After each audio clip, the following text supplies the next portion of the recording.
So for this task, I chose to do a drama lesson. And for my drama lesson, it was centered around the book, The Three Billy Goats Gruff. I used this book to unpack the characters with the students, and then what they did was become the characters themselves through movement and mood and how particular characters express their movement and mood, what you think their movement and moods are in expressing those characters. And then we also went on to do a drama freeze frame where they had to do pick a part from the text of this book, and from the part that they chose, they had to create a freeze frame as a group and then show it to the rest of the class. And then as a class, we assess the freeze frames, looking at their facial expressions and how they were holding their body to determine if we could decide what characters they were and what part of the text their freeze frame was from. I did pretty much stay with my plan as much as I could, stick with the plan. So it did help me having that plan set out in sort of like concrete before I began.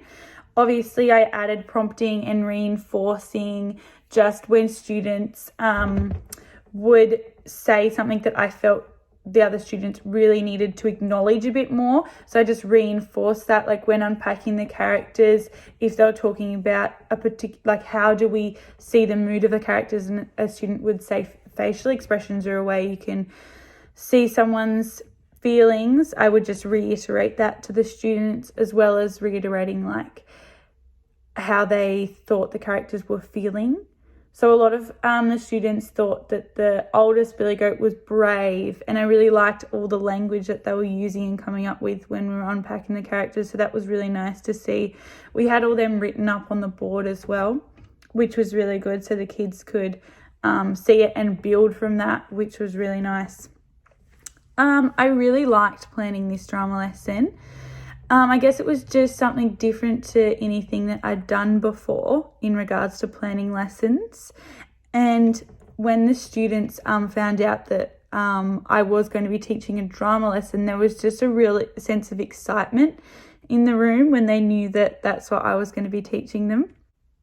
My lesson was taught in the last time slot of the day, so it was just after they came back from lunch. And students were quite distracted. I would have probably liked to have taught it at a different time because they were quite distracted and a bit off task, just being energized coming back from lunch. But what I did was, I think it was great that it was a movement task, because getting that sense of movement meant that they were able to concentrate that little bit more, because just sitting down and listening would not have been beneficial. Having that movement involved where they became the character and moved throughout the room really helped, yes. I chose to concentrate on the drama features of mood and movement, and I actually thought that these features related really well to the text, and the students were able to portray them really well as well, because obviously mood and movement go sort of hand in hand with this text.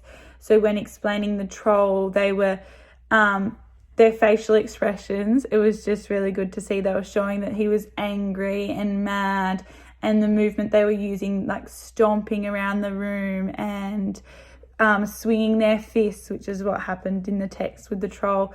It was really good to see that they'd really concentrated on the language throughout the text when we were reading it, and then within unpacking the characters, it really all came to life as they moved throughout the room as those characters. I chose to incorporate English into this lesson. The students have been working on unpacking characters, and so I just think that language that they also learnt to describe a character as was really good and beneficial for their future writing in English. Describing characters, creating characters. I think this sort of task would really help them, really helps that come to life, and so they can envision it a bit more, which was really good. I just had a lot of fun teaching this lesson, and I feel like the students had fun learning it as well, which was really nice. It was really lovely to see.